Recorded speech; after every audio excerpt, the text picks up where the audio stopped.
ვაგრძელებთ მეგობრებო თამაშს, სადაც გავჩერდით, ისევ კიდევ ვაგრძელებთ. მოდი კარტას დავხედოთ, ახლა რა შეგვიძლია. რანგი ისევ ასაწევი გვაქვს, მეხუთე რანგამდე. და აგერ პატარა მისიებს შევასრულებთ და მოდი სწრაფი გადავადგილეთ ახლა, რომ სწრაფად მივიდეთ იქ, რისის შესრულებაც გვინდა. აგერ ახლოში გვაქვს ეს კითხვის ნიშანი, მოდი ნახოთ რა ხდება. და შემდეგ რაღაც ბანაკი კიდევ. რანგი მეოთხე, თუმცა ბევრი აღარ დაგვრჩა მეხუთე რანგამდე წესით ამ ორი პატარა მისიის შესრულებით მეხუთე რანგსაც ავწერთ. მე მისიებს ვუძახი, მაგრამ შეიძლება სხვა რამე დაუძახოთ რაღაცა. არ ვიცი, რაც კიდევ ის დაუძახეთ. მისია, პატარა მისია.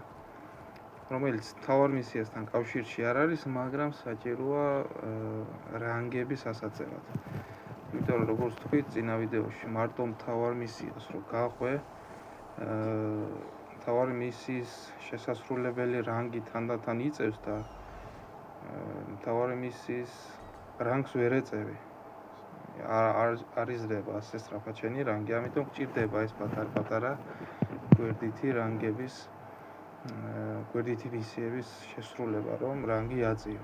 ამ შემთხვევაში ეს არის ახლა გამოქვაბულის გამოკვლევა. გამოქვაბულში რაღაც ერთი ქვის ფილა იყო, რომელიც გემის გაძლიერებაში გვჭირდება და ორი სკივრი არის კიდევ. ერთი სკივრი ცოტა შორს იყო. სანამ იმ სკივრამდე მივალ, მეგობრებო, ასეთი თხოვნა მაქვს, ვინც უყურებთ, იმიტომ რომ უკვე ნახვებს აგროვებს ჩემი ვიდეოები. შეგიძლიათ კომენტარებში დამიწეროთ, რა გავაუმჯობესო, რას მივაქციო ყურადღება, რას შეცვლიდით, რა იქნებოდა უკეთესი და ასე შემდეგ. ვინც უყურებს, ახლა შეიძლება ცოტა მოსაწყენი მოეჩვენოს, იმიტომ რომ სულ რაღაც დაახლოებით 10-დან 15 წუთამდე გრძელდება ჩემი ვიდეოები, უფრო დიდ ვიდეოებს არ ვწერ და ვერ ვწერ, იმიტომ რომ თითოეული ერთი ვიდეოს მოსამზადებლად, დაახლოებით 15 წუთიანი ვიდეოს მოსამზადებლად, სადაც დიალოგებია, ქართულად თარგმნა ჭირდება, სუბტიტრების დადება, დაახლოებით 4-5 საათი მჭირდება იმ 15 წუთიანი ვიდეოს მოსამზადებლად ხოლმე. ამიტომ ისეთი სისწრაფით ვერ ვიღებ ვიდეოებს და ვერც ვაქვეყნებ. და ამიტომ თქვენ რომ გაყვეთ ახლა მე რომ ელოდოთ ყოველდღე 15 წუთიანი თამაში, ბევრს არაფერს მოგცემთ, ვისაც Assassin's Creed უყვარს, 15 წუთით ვერ დაგმაყოფილდება თამაში. დღეში 15 წუთი. ამიტომ თქვენ ითამაშეთ, როგორც გენებოთ, რამდენი საათით გინდათ. უბრალოდ ეს ვიდეოები არის იმისთვის, რომ ქართულად ვიცოდეთ შინაარსი. რატო თამაშობთ, რა არის ამ თამაშის მიზანი, ბოლოში რა გველოდება, როგორ ვითარდება. და ეს გეცოდინებათ ქართულად, როცა ქართულ სუბტიტრებს წაიგითხავთ და ქართულად ნათარ დიალოგებს წაიგითხავთ, მიხვდებით თუ რა შეასაქმე, როგორ ვითარდება სიუჟეტი და ასე შემდეგ.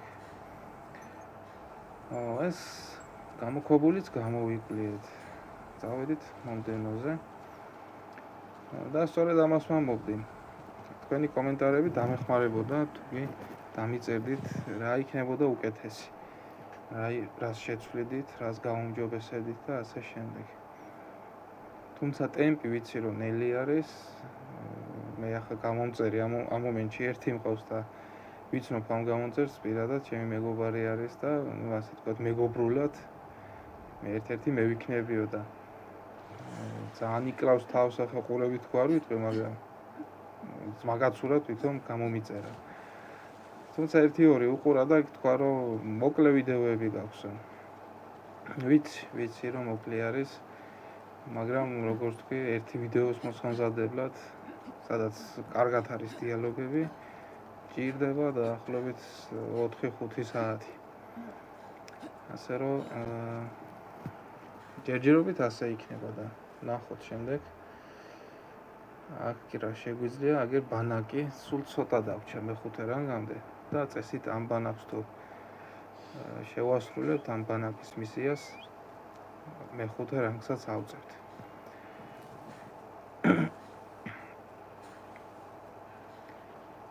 ძირითადად ჩემი მიზანი იყო მეგობრებო დღე კვირაში ერთი ან ორი ვიდეოს გამოქვეყნება, თუმცა ამ ეტაპზე ცოტა მეტი გამომდის. კვირაში 3-ს, ხანდახან 4-საც ვაქვეყნებ. მაგრამ როგორც ვთქვით, თითოეულ ვიდეოს გამოსაქვეყნებლად ჭირდება 3-4 საათი. იქ სადაც გახმოვანება მჭირდება მარტო, როგორც მაგალითად ეს ვიდეო, აქ თითქმის დიალოგი არ არის. ასეთი ვიდეოს მომზადებას კიდე არ უნდა ბევრი დრო. მაგრამ სადაც სათარგმნი არის, სადაც დიალოგებია, სხვადასხვა პერსონაჟები საუბრობენ, მე არ ვსკიპავ, ასე ვთქვათ, იმ დიალოგს. პირველად რო ვითამაშე ეს თამაში, ერთხელ უკვე დახურული მაქვს და პირველად როცა ვითამაშე, ყველაფერი დავსკიპე. ანუ რაზე ხდებოდა, რა ხდებოდა იქ.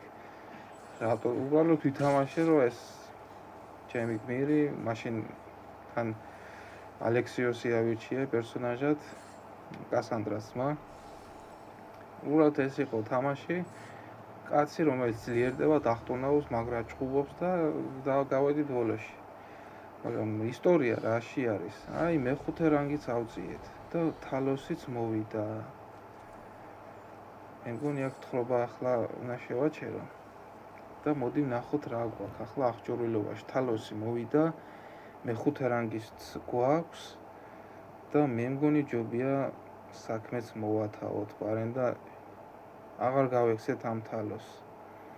აქ რაღაც უნარი უნდა შევიძინოთ და რა შეგვიძლია თალოსთან, მოდი ეს იყოს. თუ დავგჭირეს, შეგვიძლია სიცოცხლის მომატება.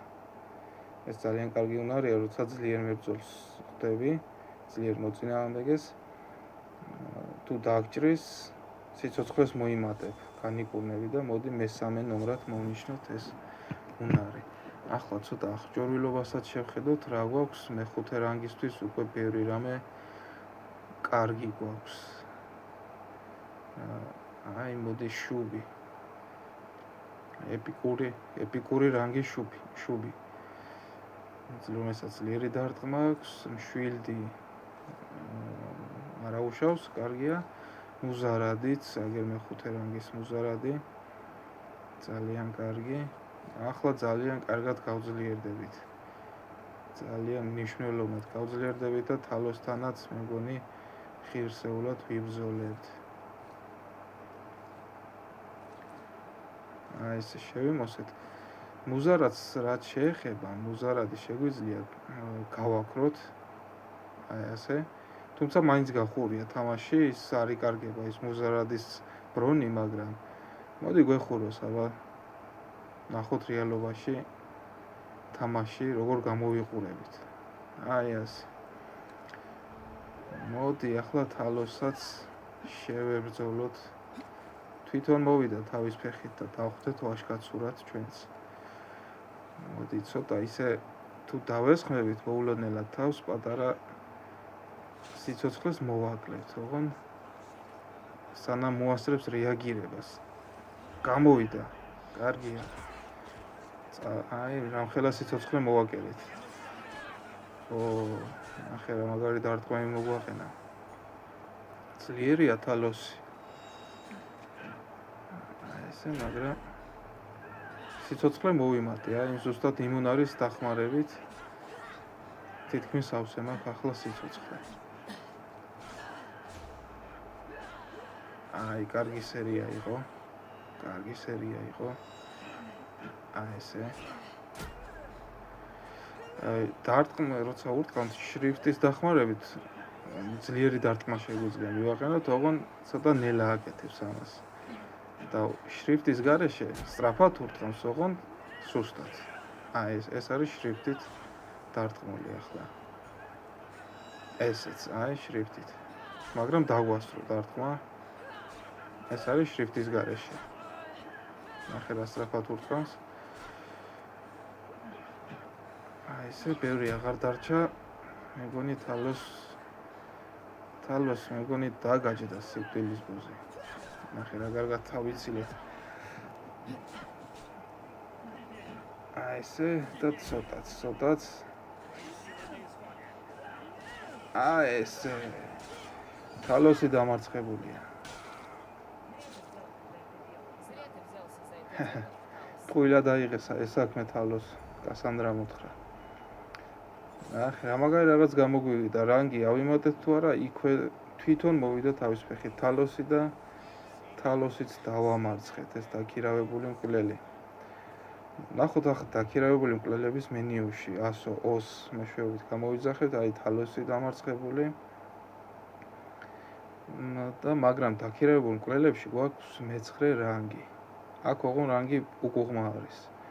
მე-9 რანგი ბოლო არის და უნდა ახვიდე მაღლა თანდათან მე-8, მე-7 და მე-7 რანგზე მე არენა გვეხსნება, დაქირავებული მკვლელების არენა.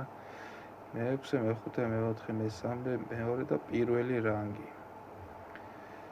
აღჭურვილობა რა ქონდა თალოს, არაფერი, ისეთი განსაკუთრებული რაც გამოგვადგება. ახლა კი შეგვიძლია წავიდეთ თავარ მისიაში. ანუ კიდე გამოჩნდა რაღაც მისია, ეს არენას მისია არის, მაგრამ ამისთვის 25 რანგი გვჭირდება. მაგრამ თავარი მისია მე-5 რანგის არის, მზადა ვართ უკვე და შეგვიძლია გავაგრძელოთ ოდისეა. ოდისეა როგორც აღნიშნე, ეს არის მოგზაურობა, თავგადასავალი.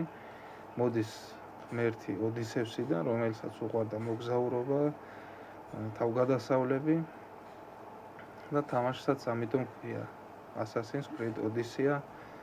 ანუ კასანდრა მოგზაურობს და აგროვებს არტეფაქტებს უძველესი ცივილიზაციის ისუების შექმნილ ტექნოლოგიებს, რომ არავის ჩაუვარდეს ხელში არც ასასინებს, რომლებიც თავისუფლებისთვის იბრძვიან და არც იმ ხალხს, ვინც პირიქით კონტროლს უჭერს ხარს და უნდათ რომ დაიმონონ და დაიბატონონ მთელს სამყაროზე. აი ესე მოგზაურობს კასანდრა და თამაშსაც ქვია ოდისეა. ასე რომ ჩვენც ვაგზელებთ თავარ ოდისეას. ახლა კი მივდივართ ელპენორის, ნათქვამ, პენელოპას სუდარას მოსაპოვებლად და მოდი აქ შევწყვიტავ მე ახლა ვიდეოს ჩაწერას, მომდენო ვიდეოში იქნება როგორ მოვიპოვებთ ამ ელპენორის, ნათქვამ, სუდარას, პენელოპას სუდარას და როგორ მივთანთ უკან ელპენორს.